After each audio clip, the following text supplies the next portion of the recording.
Okay, welcome everybody to our May donation event. Glad to see all of you. The three nonprofits are here to speak. We will begin after I just want to do a review of how we actually create and maintain our nonprofit list. So there has been some confusion between nonprofits requesting to be participating and really the only people who can nominate a nonprofit is members of our giving circle. So a nonprofit who finds out about us and sends us an email, we will not add them to our list. And members do nominate, and when you do nominate, it's important for you to check our existing list. We've had duplications sometimes, so check the existing list and then also use our FAQs. That will tell you the eligibility requirements for nonprofits. Of course, they have to have the 501c3 exempt status, but they also have to be in operation for 1 year. Funds must go to just King County, and you'll find the full list under the FAQs. So once you've gone through that, then you go to our website to do the nomination. Please don't just send an email. Go to the website and under the nonprofit, let's see, my right hand, let's see, could I get it to that? The nonprofits, if you select nonprofits, you'll see the list of nonprofits and you also see the link to nominate a nonprofit. And we've added something to help improve our process. We've asked you members to find the tax ID number. It's sometimes called EIN number, and add that to the form in addition to the full name of the nonprofit and their website link. So once the nonprofit has been submitted, we will add it to our list. We have a spreadsheet, and this spreadsheet has each of the nonprofits and who nominated the nonprofits. And we keep track of each nonprofit that has been selected for events. And when a nonprofit has been selected to participate, they will go back on the list after a 2-year waiting period. Did I get that right? No, 3-year waiting period. If the nonprofit is the one selected and wins our donation, there's a 5-year waiting period before we put the nonprofit back on the list. If, however, the person who nominated the nonprofit has left the giving circle, then we don't put the nonprofit back on the list. It's important to keep in mind that it is a random selection, and you'll see that at the end of this meeting when we go to select the next 3 nonprofits for our fall event. And we can't promise you that your nonprofit will be selected. It's purely random. Names go into a hat. We pick 3 numbers. Susan has the bingo balls that we use, and we select 3. And we match that up to our spreadsheet, and that's how we select the next 3 nonprofits for our next event. If you have questions about this, please use the chat. And at the end of the meeting, we could go over any of the questions on nominating nonprofits. So to begin, the agenda, Melissa, do you want to put up the agenda?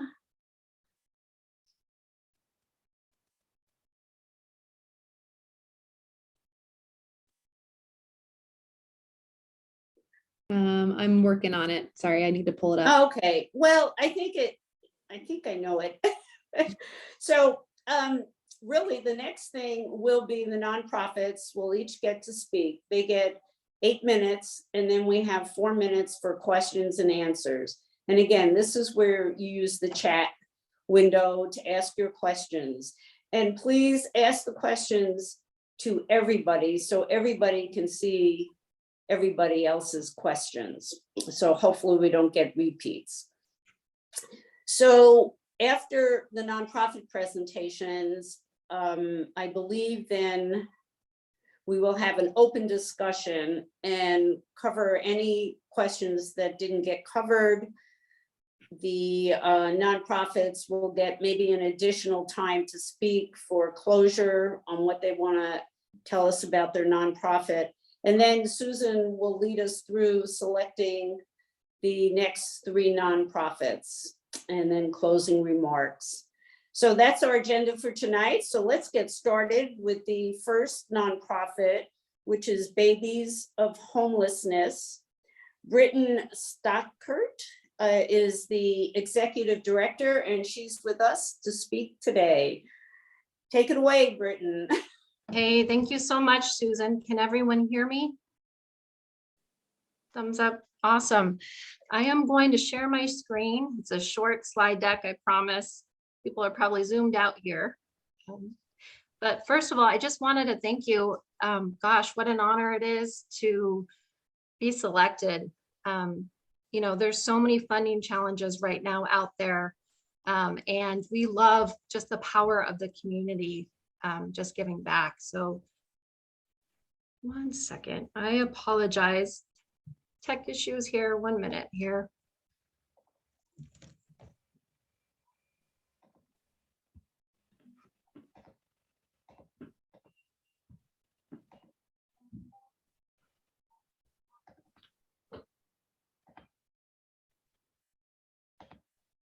Okay, let's see, here we go.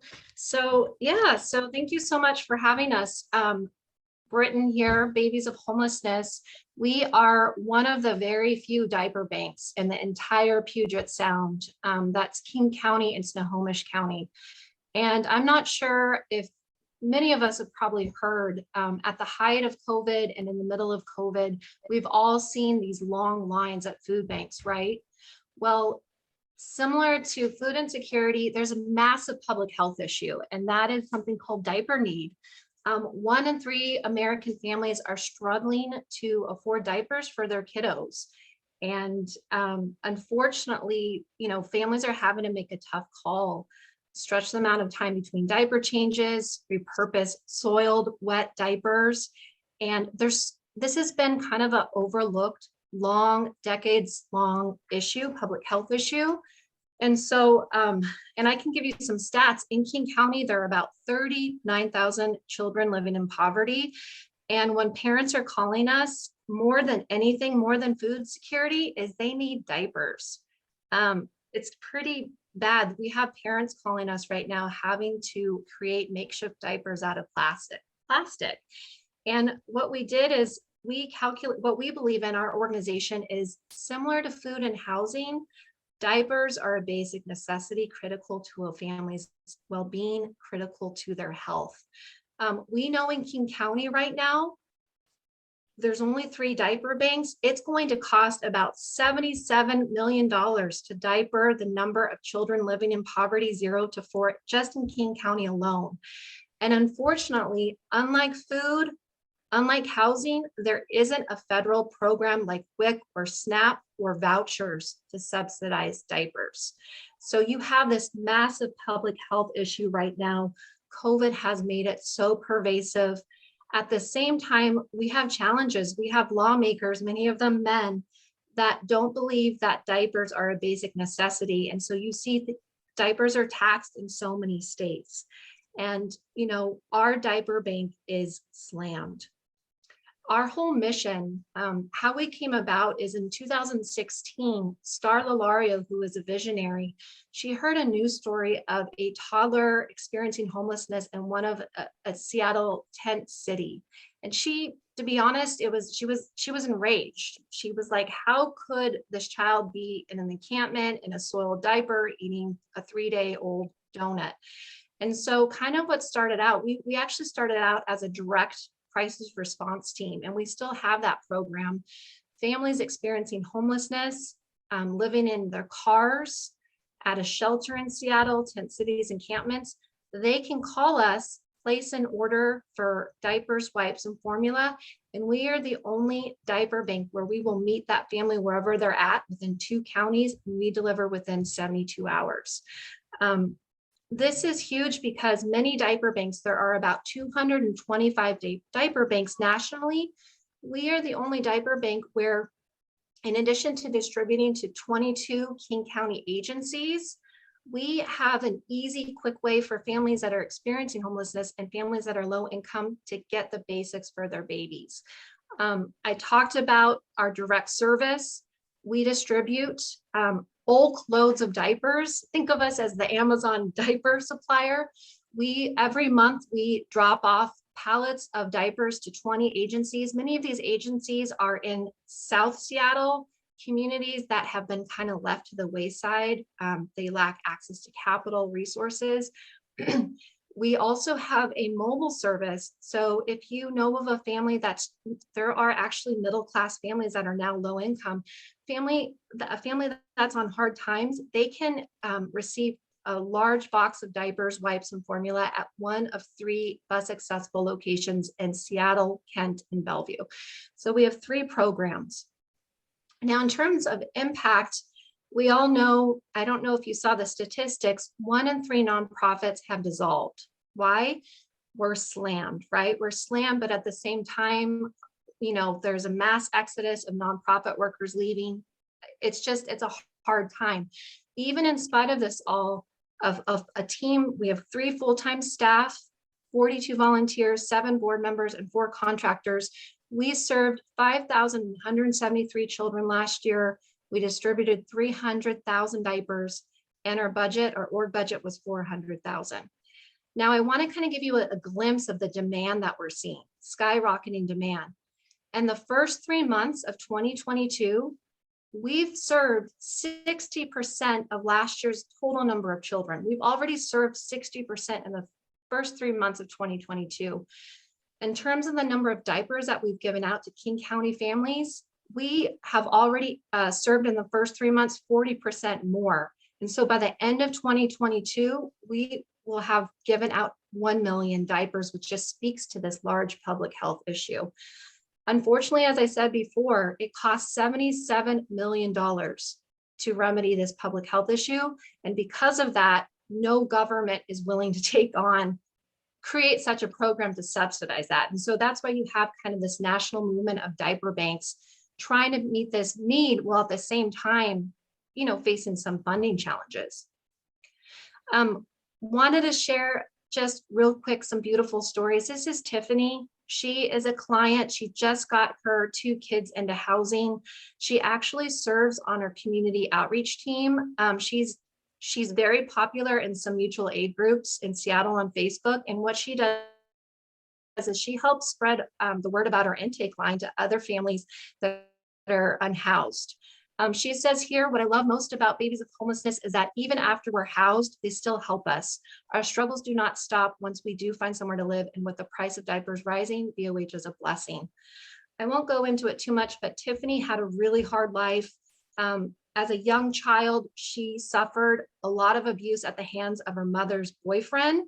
She was in and out of homes. But anyway, she overcame this and she got her family into housing. One more client here who was homeless.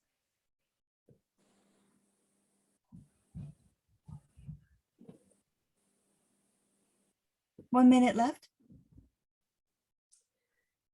The video's not coming through, Britton. I apologize. No one could hear that audio clip? No. Okay. I told Susan this might be a problem, so I will send it after. The last thing is just a call to action. We have some great opportunities, donate time, treasure, talent. You can visit our website. We train our outreach delivery volunteers across King County. We have volunteers that run our crisis line every day. If you have a skill set in finance, marketing, we also have back-end roles. Also, you can make a donation. And we're also looking for new board members who actually have lived experience or have a specific skill set to offer. So that's a little bit about us. As I said, we're one of 3 diaper banks trying to meet this massive public health issue in the entire region. And just thank you so much for inviting me to share a little bit about what we do. And that's time.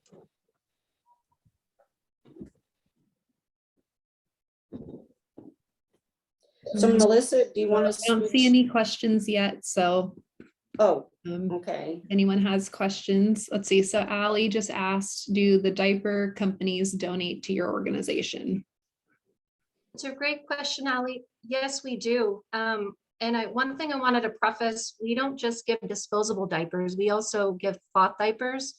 Cloth diapers are viable for families once they get into housing. Again, we're serving homeless and low income, so we do give both. And in order to distribute the large number of diapers, we partner with Ridwell. I'm not sure if people are familiar with Seattle Ridwell Company. And then we also partner with a diaper company called Parasol to get pallets of diapers throughout the year. Great, thank you. Julie asked, what is the racial makeup of your clients and your board? Sure. In terms of our clients, I would say it's 50-50 BIPOC and white Caucasian. We are, now that we've evolved, we specifically partner with agencies in South King County, agencies located in BIPOC communities, also serving immigrant and refugee populations. Two of our main partners include Mother Africa and Open Doors. And going forward, in terms of our partnerships, when we make monthly bulk deliveries, those are the agencies that we're looking to partner with, specifically because we know the challenges when it comes to securing funding. We've talked to them, they've never had a diaper bank. And, we're only 6 years old. There are other 2 diaper banks that have been around for 30 years. So that's in terms of our clients. Now, in terms of our board, I will be honest, our board is still very white centric. There is a movement, an internal movement to really change that. We're doing a lot of anti-racist work our board is still very young and small. We have about 7 board members. Actively, like I said, we're really intentional about recruiting people with lived experience.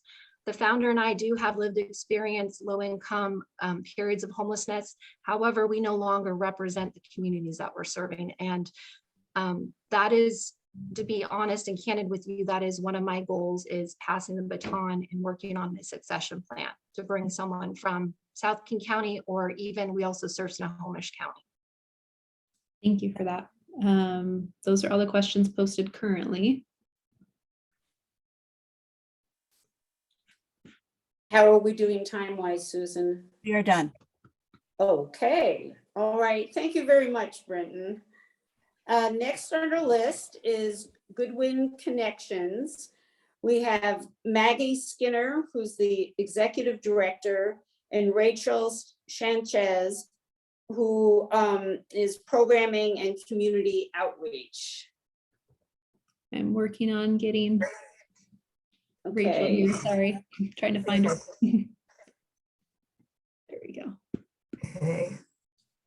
I'm going to share my screen here. Rachel and I are going to tag team the presentation here. Let me just do this.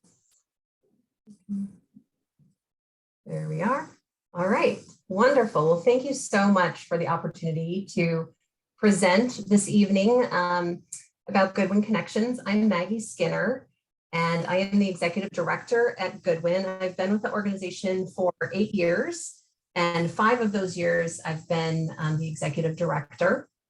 And I'm here tonight with Rachel, and she runs our program. Hi, everybody. Thanks for having us. Okay, so as one of Seattle's longest running nonprofits, this year we are celebrating our 115th anniversary of supporting local families. Today, our mission is to connect families to educational opportunities that build financial stability and create generational change.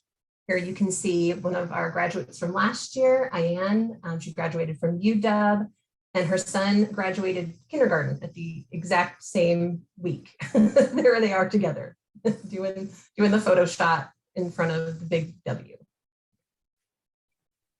So Our founders back in 1907 were groups of women who would gather in giving circles all throughout Seattle.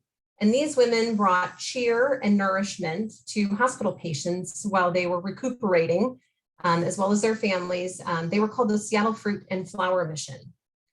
In the 1930s, we changed our name to Seattle Milk Fund. And we did exactly what our name suggested. We provided dairy products and milk to families who needed extra food supports during the war and during the Great Depression. In the 1960s, Seattle Milk Fund changed its giving focus to provide educational scholarships. And then in the 1990s, we began helping parents with the cost of childcare. And that was as they were attending school as well. So they would have an educational scholarship and some money for a childcare stipend.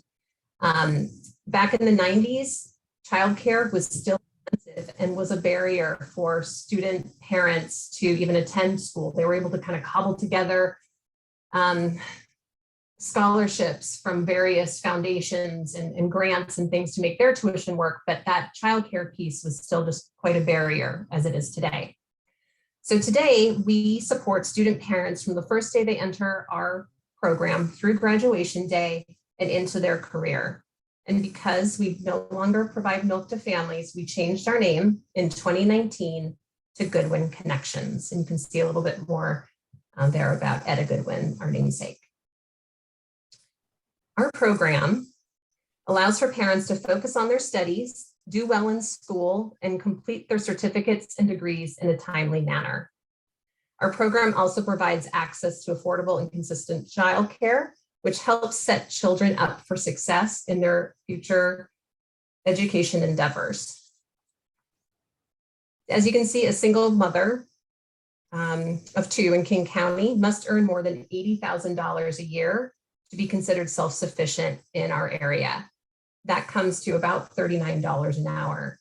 Even working 2 minimum wage jobs, it won't help make ends meet for this family. There is literally not enough time in the day to do that. We know that single mothers with a bachelor's degree can earn 62% more than single mothers with a high school diploma.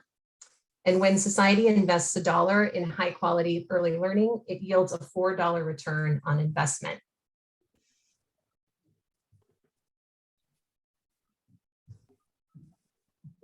As college students, parents have really specific needs to be successful during their college career, and that's where we come in. 22% of undergraduate college students are parenting, and on community college campuses, that number is even higher at 42%. National data suggests that parents are 10 times less likely to complete a bachelor's degree within 5 years than students who don't have kids. Time is truly of the essence for our student parents, and having that childcare piece of the puzzle, having it taken care of really creates peace of mind for the family and makes graduation day come that much sooner. One study found that having childcare triples the likelihood of on-time graduation. And now, Rachel, I'm going to hand it over to you to talk more in depth about the families that we support and more specifics about our program. Thanks, Maggie. So all of our students are extremely bright. They're extremely determined. They inspire us every day, as you can imagine. And their main uniting thing is that they're all students and they're all parents, but with completely and totally unique goals and life experiences. So they all are on their own track in terms of their major, how many kids they have, challenges that they faced in their past. But what we like to talk about really is that there are future teachers, our nurses, our social workers, and I am really excited to tell this group that we are in amazing hands. These are incredible students who have an average GPA of almost 3.7. And 60% of our students are actually working in a STEM field to go into the medical field, including respiratory therapists, dental and medical assistants. So I think the future is going to look very bright for us, for sure. One of the things that we love is to stay connected to our alumni once they leave the program. They serve on our board. They chair our student parent advisory board that really steers the direction of our program from that lived experience perspective. We are proud to report that 40% of our students have jobs waiting for them because they're in such high demand fields, and they are really leaders in those various fields.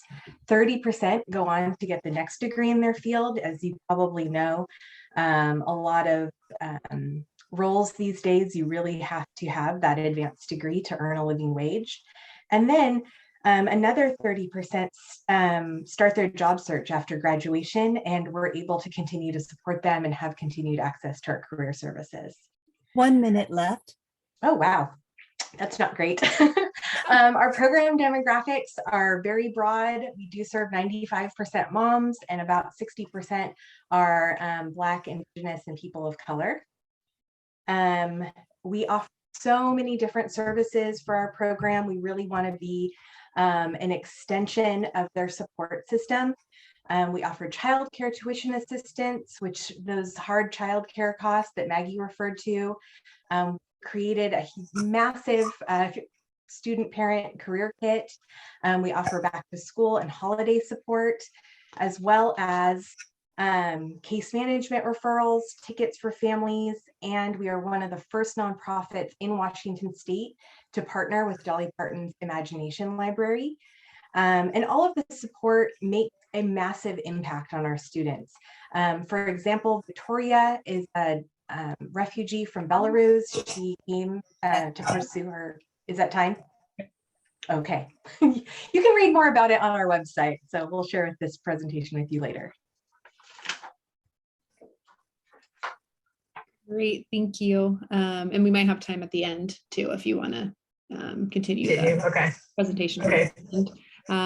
So make sure to write your questions. We have one from Kim. Do your graduates reach the $80,000 self-sufficiency level of income? Do you want to take that, Maggie, or do you want? Sure. So what we do ask when people enter our program is their current income levels, and then we ask them when they exit the program. What we do know is that they are expected to earn about 300% more than what they were initially making prior to starting their degree. And so that's what we know. And because it does vary, dependent on some of our students go on to get their graduate degree in fields like social work or in teaching, and then that helps bump them up to the 80,000 or higher levels. Great, thank you. And Allie is new to Washington. Welcome, Allie. So she's wondering, do families qualify for childcare subsidies in the state? And then is there a wait list for those subsidies? Yeah, that's a great question. Yes.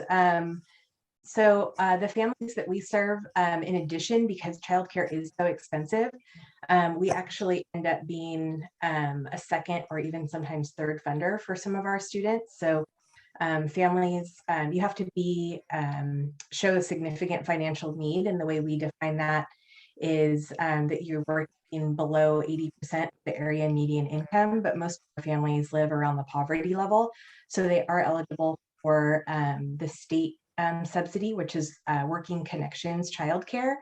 The problem with that is there is, yes, an extremely long wait list, application process, vetting process, but also you have to have an approved activity, and that approved activity does not currently include bachelor's degrees. So you are allowed to get your associate's degree, but as soon as you move to a bachelor's degree, going to school is no longer an approved activity. So we become the only source of a childcare assistance that these families are eligible for. You also have to be a citizen to qualify for those public subsidies. And we currently serve what we call qualified non-citizens. And so that's an important piece of the puzzle as well when it comes to serving some immigrant and refugee populations. And that's your time, please. Thank you. Thank you very much, Maggie and Rachel. Thank you. Thank you. Our last nonprofit is Seize the Oar, and Emma Bennett is here. She's the head coach. Hi, everybody. Thank you for having us. The founder, Tara Morgan, couldn't make it tonight, but Hold on I'm one second, Emma, happy to be sorry, I'm a here. little slow here. I don't want to get to your screen first, sorry. Oh, no worries. There you are. I'm good to go. Hold on Yeah. one second. Hold Okay. on one second. What? Oh, All right, thank you. here we go. So yes, I've been the head coach with Seize the Oar for about 3 years now. Started as a volunteer in 2017. Quickly fell in love with the community that is Seize the Oar and the passion to have fun and create an inclusive environment for adaptive athletes. Our mission is to champion inclusion in the sport of rowing through team training, outreach, and thought leadership within the community. We've done all three of those things in a variety of ways through our board, volunteers, and coaches. I co-coach with a strength coach, Lisa, and we develop the programming and manage day-to-day operations. I will share, let's see, this. And we thought we'd start with a video that is our 5-year anniversary video. We started in 2013, and we believe that this video gives a good demonstration of who we are and where we want to go.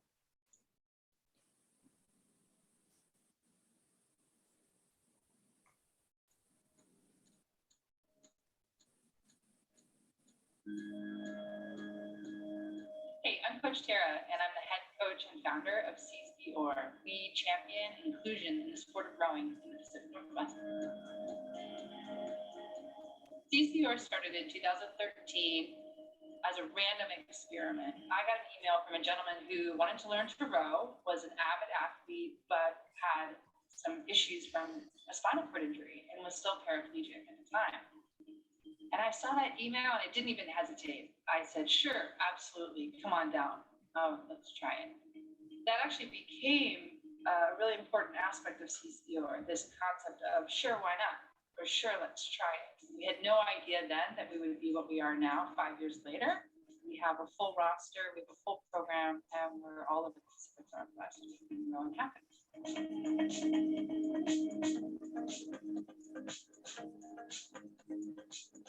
So the early years of Seize the Oar were a real steep learning curve for me as a coach of athletes that needed adaptation. That's actually how we refer to our athletes. They're athletes that need adaptation. One of the things we learned was why there isn't more para rowing and more adaptive rowing in the Northwest. And I can tell you after 5 years of doing this work, it's tough. It's got a lot of challenges. It takes space and time and expertise and confidence and hustle. We also learned that there is such a thing in the world as performance adaptive rowing, and that's where we really decided to focus. And what I found is that my athletes and the athletes that come into Seize the Oar, they're ready to work.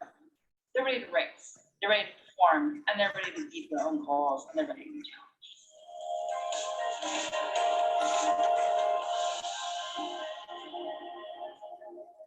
We are currently the only program in the Seattle area doing this work. And we're really proud of that fact that we've been able to make as much progress as we have. But we really would like to spread the gospel of adaptive rowing. We really truly believe in its transformative qualities. The rowing can transform the body, the spirit, the community, the mind. And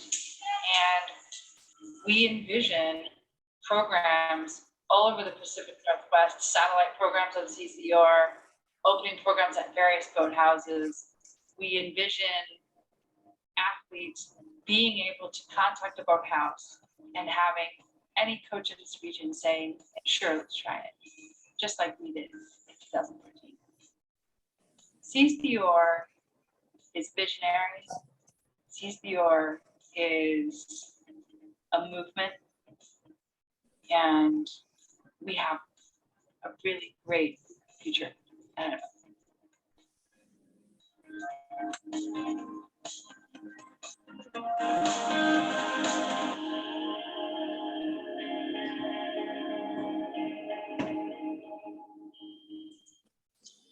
So, oops. So that is our promotional 5-year video. We are currently based out of Renton, Rowing, and we hope to move to Green Lake in 2023 to centralize our programs and make them more accessible. What we hope to do, if granted the donation today, is to develop more coaching opportunities. Through COVID and the last couple of years of program development, we've expanded to a global coaching development level. We created a curriculum with Blaze Sports and have shared that with about 15 to 20 people currently who are working with us to develop their adaptive coaching skills in rowing. We want to develop more coaches in the area and within the sport, because we see a lot of opportunity there. And we find that when people have paid positions, there's confidence from the athletes, from the volunteers, and more investment, really bettering the programs. We noticed this last summer with just Lisa and I coming back to the water after doing online programming. We realized we were not enough for the amount of interest we have, and we continue to get interest from new athletes. So we want to provide those opportunities to the athletes that are looking to join the sport. And we partner with UW Medicine, Seattle Children's, Harborview, all to meet new athletes, often new to their new body. And we work with them. So we want to develop coaching that is confident in providing insight and a comfortable space as they navigate that. So that is our goal as Seize the Oars, to continue our coaching development, both locally and globally, to better support the community that has shown a lot of interest. Thank you. Great, thanks, Emma. So don't forget to put questions down if you have any. Susan is wondering, what populations do you serve?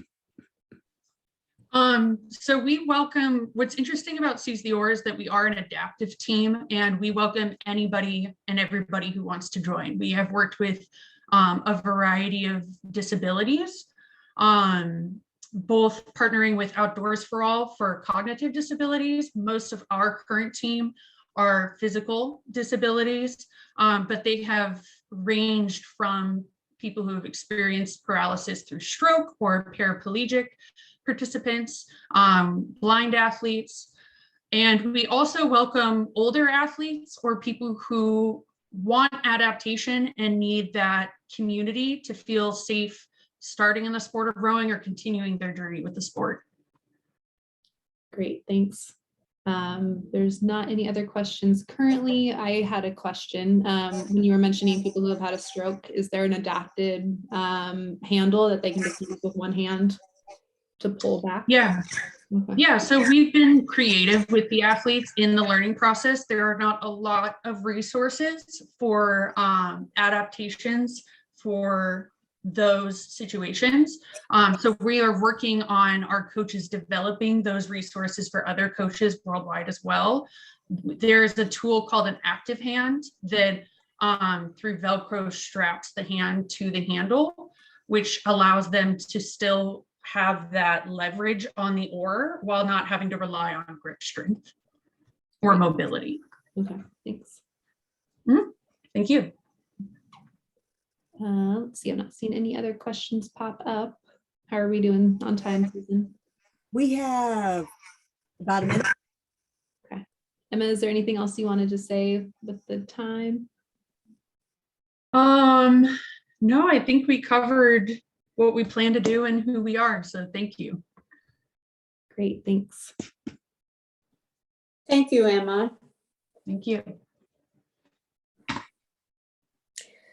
So I'm looking at my watch and we've got 20 minutes left with a good amount of time. And if there aren't any other questions, are there any questions about what I talked about in the beginning about nominating nonprofits and what nonprofit is eligible and how we create our list? Are there any questions around that subject? Not currently. If anyone does have a question, oh, Marcia, there's none currently, but if you have any, feel free to put them in the chat. So if there aren't any other questions, I would like to, let's see. I think if the nonprofits would like to speak some more, we have plenty of time. I mean, Susan, you only need a couple of minutes, 3 minutes maybe? True. Okay, so let's give each nonprofit 3 minutes. That would put us at 7:51. I think that works. So Babies of Homelessness, Britain, is there anything else you'd like to tell us about your program? Sure. I just ask, in Seattle, there's always discussions around ending poverty, right, and homelessness. And we often approach these heated topics with really complex systemic solutions, and we totally sidestep and dismiss the basics. A lot of families that come to us, 60% of the calls as of late are domestic violence women that were previously housed. And so just asking when we're thinking about poverty, thinking about we can't expect families and individuals to attain these higher order needs if they don't have the basics. When we're on the streets of Seattle, we see someone experiencing homelessness, we can make up these stories to explain it all, but we are at a time right now when there are housed families that are living paycheck to paycheck and they can't afford the diapers. One thing we often forget, for women especially to participate in the workforce, they need to send their kids to daycare, right? I have a child, a 5-year-old upstairs and an 8-year-old. I need to supply diapers to caregivers, ECAP, Head Start. And what we're seeing right now, there's a lot of data out there. There are a lot of parents out of the workplace losing income in poverty because they can't provide those basics, those diapers for their kids. So just asking for you, thinking about poverty, just to think about how important the basics are to reaching these high level things. And that's it. You have a 1.5 minutes left if you'd like to use it. Sure. Well, what questions does everyone have for me? We have plans to scale our programs by 40%, specifically in South Seattle. Every day, we get human service agencies, school districts, pregnancy centers, literally every human service agency. They don't have budgets for diapers. They're focused on housing, recovery programs, whatever. And so we literally are that supplier for diapers. Thank goodness, we've secured our first federal government grant through the Department of Commerce. Previously, there has never been any type of government funding, so we're fingers crossed. We're going to keep meeting with legislators to get the word out there about diaper need. If you do some research on Google, you're going to see us in Forbes, Washington Times, Business Insider. There's a huge formula shortage right now. So the good news of this exposure is our area of focus is actually, it's getting serious and people are noticing. But I wanted to know what questions does everyone have for me in the minute we have probably left? There haven't been any new specific questions popping up. So I'm scrolling. Nancy, it seems like you have a great question. Yeah, we often get asked by funders and donors, well, there's Eastside Baby Corner and Westside. Why don't you merge with them? And our philosophy is in the for-profit world, you don't expect coffee shops to merge. Monopolies are bad for the for-profit world. We believe that monopolies are bad in the nonprofit world. Communities have unique needs, and there needs to be multiple innovative solutions to ending poverty. We work with diaper banks, Westside Baby Corner and Eastside Baby Corner. There's only 3 of us in an entire area. We legislate together, we advocate together, but the reality is, because the public health issue is $77 million, millions of dollars, 2 diaper banks cannot address this need. So I am all very much for multiple organizations tackling the same issues and working together, because these are massive real world problems. And that's And Thank you. Thank you very much, Britton. So Goodwin Connections, Maggie and Rachel, would you like to add? Yes, well, let's go back to our presentation very briefly. I'll just let I'm looking for you. I'm coming. Sorry. I think it's There you are. here. There we go. So we were talking about Victoria. Yeah. Kristen, do you want me to start with Victoria? Sorry. Oh, sorry. Yeah, go ahead. Okay. We really rushed through Victoria, but she really is a superstar. Like I said, she came to us as a refugee from Belarus. Her family's been with us for a while, and she is actually graduating summa cum laude this spring with her eye on working at the Seattle Children's Hospital. And she is one of our superstars who really fits us with helping her through her educational journey once she got here, and as a first-generation college student.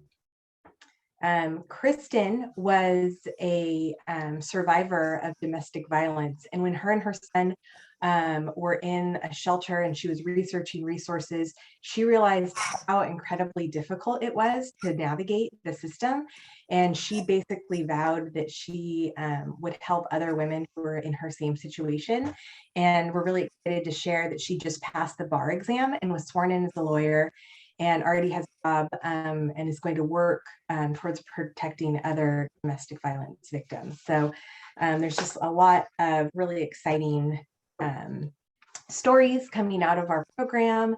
We would love for you to visit our website to see some of these. And I think if we have time still, Maggie is going to show us. Yeah, I have a 2-minute video, if that's okay. You have 1 minute. Oh, 1 minute. Oh, well, I don't think we'll have time then, but I do encourage you to go to our website where we have an area called Good Wins for Families, and we have stories written there. We have links to videos on YouTube.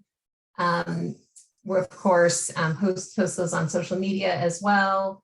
But yeah, we have several students from the various colleges in the area talking about how Goodwin has supported them for the entire time of their college career from start to finish. And so they're really inspiring stories, just like Victoria and Kristen. Also, one of the questions in the box is, I think, directed to the group, but Nancy wanted to know if we focus, or if the organization focuses on trying to support change philanthropy. And Nancy, I can tell you that part of our mission is to change generational poverty 2 generations at a time. So really trying to create that long-term change for these families, setting themselves up for that financial stability with this college degree and the higher earning potential, while their kids are getting a quality early education and having that higher potential of success long-term as well. So yes, we do address those immediate needs in terms of basic needs and career resources, but that bigger picture adds up to that long-term change that you're referring to. So hopefully that helps. Time, please. Thanks, Maggie and Rachel. Thank you. Last, Emma, would you like to share some more about your nonprofit with us? Sure. So answering Nancy's question, we do not work with other groups to necessarily consolidate, but to partner on projects and share services. So with Outdoors for All, another local nonprofit, we host events at Green Lake once a year with their skiing team so that they can try rowing. We also work with veteran alliances to pair veterans with stationary ergs and introduce them to the sport. I did want to touch on why we believe focusing on the community aspect and developing coaches is important. And it comes from feedback from the athletes. So when the pandemic started and we were no longer able to offer the in-person programming that we did, I reached directly out to every participant, both athletes and volunteers, of what they wanted to see from us that we could provide without being in person. And unanimously, everybody wanted to be together. Whether we were working out or not, they loved the community and needed that group of people who understood them and had a sense of inclusivity for them. So Coach Lisa and I developed a Zoom class and we opened it globally. So we had athletes coming from everywhere to join us. And what's great about Lisa is that if somebody doesn't have equipment, she can design a workout to match our focus for the day. I hand delivered all of our extra ergs to our athletes in town so that they could continue erging and I could coach their technique from the erg, the stationary rowing machine.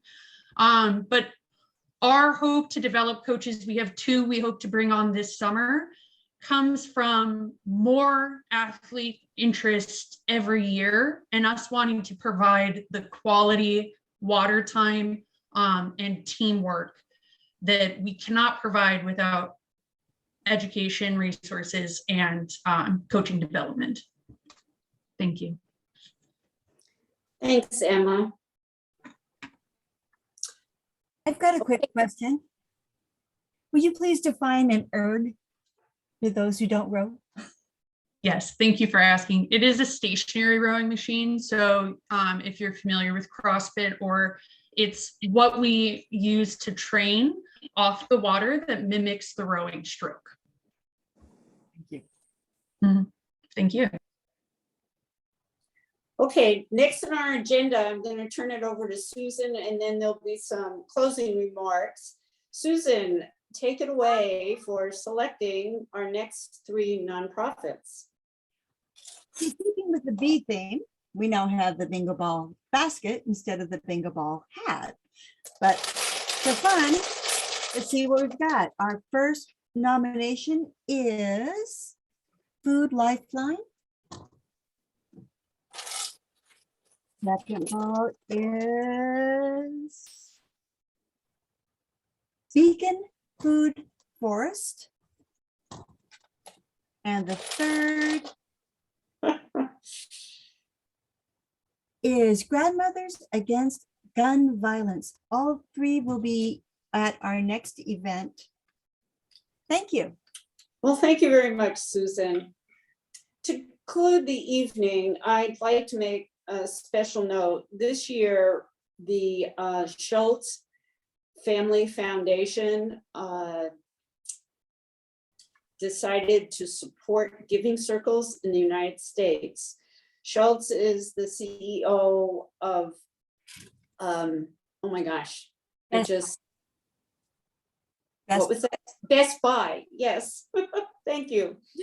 And they found out about the 100 Women Alliance organization, and that's the umbrella organization. I think I mentioned that in the beginning, that helps Giving Circles get started. And they went through the list of, I think there are 700 in the United States now, and they found all the Giving Circles that are within 20 miles of a Best Buy, and we fit that requirement. So what happened for our February event, in which will happen for the this event, is that we get a 50% matching fund that will go directly to the nonprofit we choose to receive our primary donation. If we have extra over, we sometimes are able to give the other 2 nonprofits a small amount, but it really depends on our commitment of our members, and that everybody if everybody commits, then we can have some funds for the other two nonprofits. So I think that's all for tonight. I want to thank the three nonprofits for taking the time to present to us, to learn about your nonprofits. That's one of the things that I, as a member, always appreciate. There's so many nonprofits in this city, or well, in King County, that I'm unaware of. And we learn so much by doing this and having three nonprofits come each time. It is a great learning experience for all of us. So thank you again for the members who have attended, and we will be in touch with our voting ballot tomorrow or Friday. And we will give you a week to do your voting. This recording will be available if you want to listen to it again. And don't forget that on our website, each of the nonprofits have answered a series of questions that some of the information was covered tonight and some of it wasn't. More detailed information about budgets, where the funding comes from, the community that they serve, what the racial profiles are. There's a lot of detailed information in those write-ups. So if you need to revisit that, that's available for you on the event page. And if we don't have any other questions, I think it's time to say goodnight. Have a great spring. Hopefully we'll get a little warmer weather, and we'll be in touch. And I'll be sending out, continue with our monthly newsletters, because we won't be meeting until October. And there might be a slight chance that we can meet in person, but not going to promise anything. So thank you, everybody. Take care. Thank you, Paula. You're welcome. Thank you, everyone. Thank you.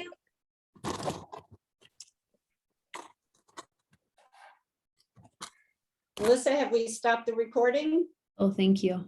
Stopping right now.